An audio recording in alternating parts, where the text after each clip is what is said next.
Hello everyone, welcome to my new video. As you know, in February of this year, Russia invaded Ukraine and many Ukrainians had to flee from their home, from the territories occupied by Russia. And many refugees found asylum here in Georgia. There are many organizations that help refugees and Volunteers Tbilisi is one of them. So today I will go there, I will talk to the volunteers, to the refugees and see how everything works there. If you want to support Volunteers Tbilisi right away, you can go down the description and there will be all the links. But now, if you want to learn more, let's go to the volunteer center.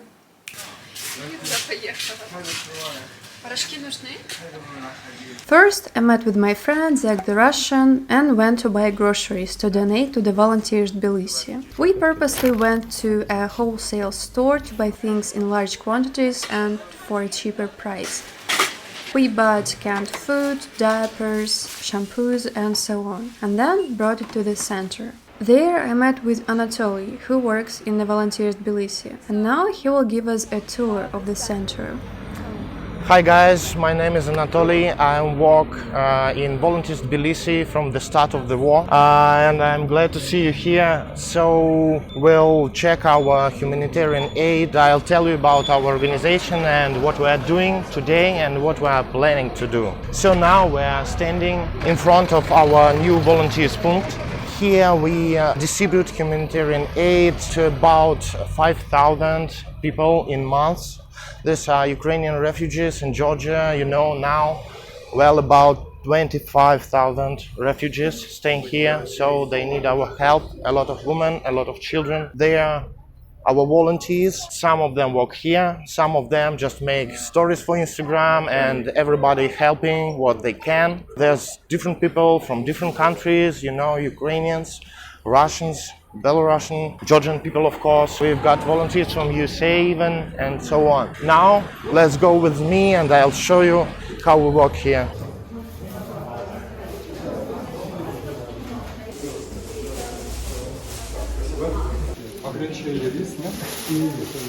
So here our volunteers distribute food. We make everything that we can to distribute a lot of food and to buy it effectively. Here guys are packaging food. So you're sorting it to different types? Yeah, because we got big packages. Of course, we don't spend money on some packaging and branding. So guys are just packing here, then going there and distributing to the refugees. In one day, there are 3 or 4 people here, 3 or 4 people who go to buy all these, and about 5 volunteers who just distribute. So that's how it works.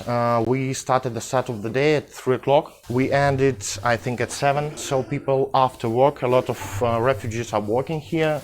Not here, but in Georgia, in Tbilisi, yeah. So they're working and after work they can come and take something. So we're trying to help, in fact, everybody with this too. So if you will go there, I'll show our small office. We have a lot of digitalization in our team, in fact. We work from different countries. Some guys are working here. It's like a small co-working, you know. Say hi, guys. And meet Kirill. Kirill, in fact, is now our operation director and he makes all this run together and he's working 24/7. Here, guys and our partners, in partners we have OON and some UNHCR and some different organization. They came here to talk to us. Well, you came to see us. We are so glad. In fact, this is only one of 3 streams of what we're doing, because here we distribute food, then we have 4 houses and people live there, refugees live there, and then we have a hotline. Now we're thinking about some place for them. There's 20 people who in charge on the phone 24/7. They consulting Ukrainians about what they can do with documents, where can they go. We pay for houses. For shelters for... Yeah. We don't like to call them shelters because in fact it's big, good, real houses, yeah, where you can live for a month and we deliver food there too and we help with information, with documents, with medicine of course, and you can come and have this 1 month just to, we understand it's difficult for people, and then go further on. A lot of our, guests, a lot of refugees, they go on their journey to Italy, to different European countries, and so on. Like this. What are the difficulties of working in this center? Well, I think at first this war dured so long. It's 9 months, and for first, second, fourth, 3 months, I think, there was a lot of people who wanted to help. Well, there's still a lot, but they're tired. We have about 2,000, 3,000 donations from different people in month, but from month to month they are lower. Russians in immigration donate to us, but they have own families, own work. And the second,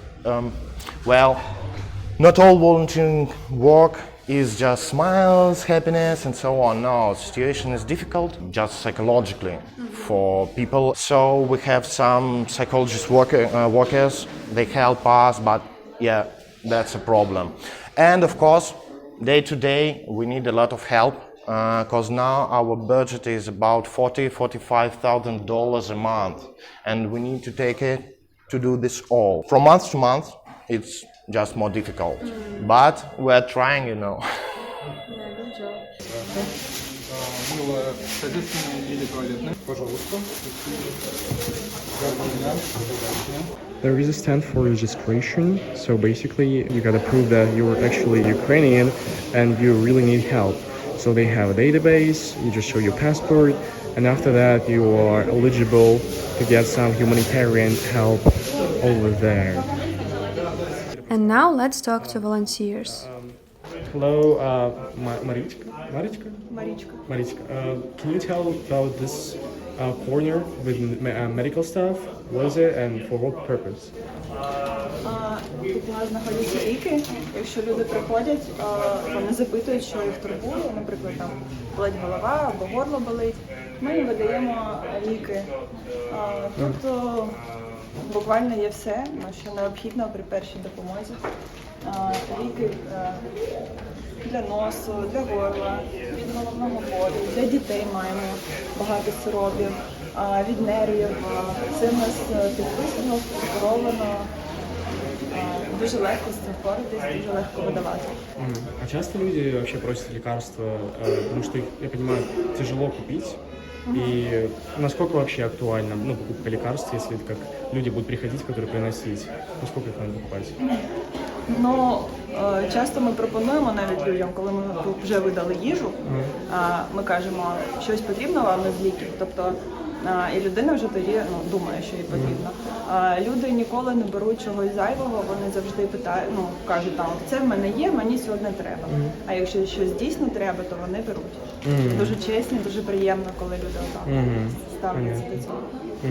А ты можешь немножко рассказать про себя, с какой части Украины ты, когда ты приехала, и, если... Можу. Я з Мелітопольщини, це Запорізька область. В мене наразі там знаходяться батьки, і я поїхала звідти того, що я не можу жити в окупації, мені це дуже складно, а батьки не змогли полишити старих родичів і взагалі не змогли полишити свій дім, морально не готові до цього. І тому ми з чоловіком тут, а вони ще там. Дуже чекаємо визволення, дуже хочемо додому. This is a map. What part of Ukraine are you from? And as you can see, most of the points are actually from the eastern part, which were occupied by Russia. So the only way people were able to leave from Ukraine to Russia, and then the first country that they were able to leave from Russia was Georgia. So that's why you cannot really see the western part, but mostly those regions that were occupied by Russia. But actually some of them are already liberated. That's a really great news. And now let's talk to Kirill.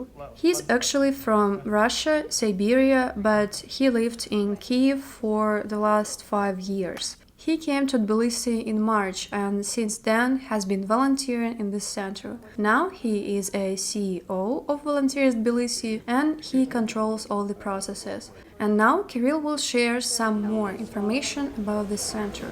Every month we get help to 7,000 people. Here in this point every day came near 200, 215 people every day.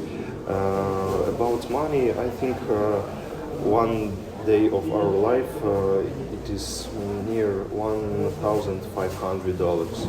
It's rent, food for point, food for people in houses, help to people move from one place to another place, from hospital, for example, to governments, any states, something like that.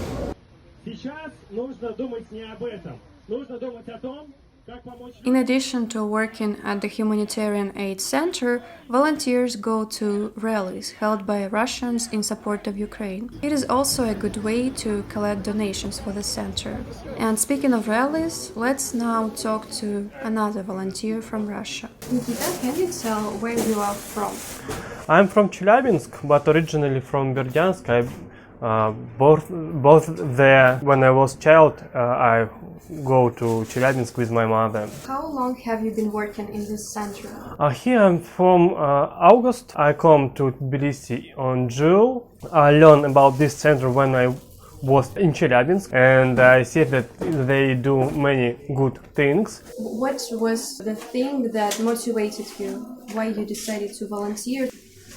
On the half, I'm Ukrainian, and I feel everything of this because I have parents on Ukraine, I have brothers.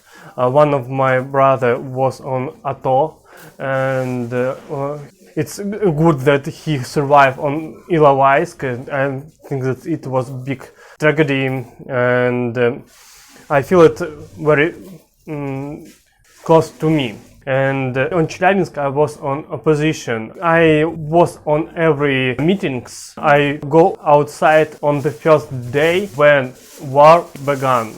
I feel how everything what is happened, it's big tragedy for Ukraine, for Russia, for everybody. We made these meetings, protests with my friends, and some of my friends now in prison after this. And I feel that I can't be now in Russia because I know that after war it can be mobilization, and I don't want war with my country where I was.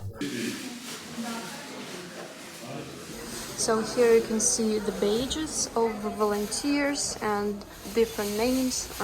Sakhalin Island. This is the kitchen of the center and pictures. So it should be the kids' pictures, like the kids of Ukrainian Drawings. refugees. The drawings, yeah. Yes, probably.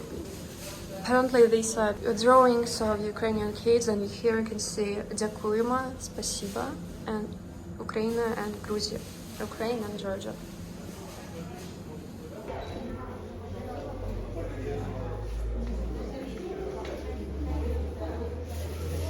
It was interesting to me to talk to volunteers and learn their stories. Some of them are Russians who ran from Russia because of the war, some of them left Russia even before the war, and some of them are Ukrainian refugees.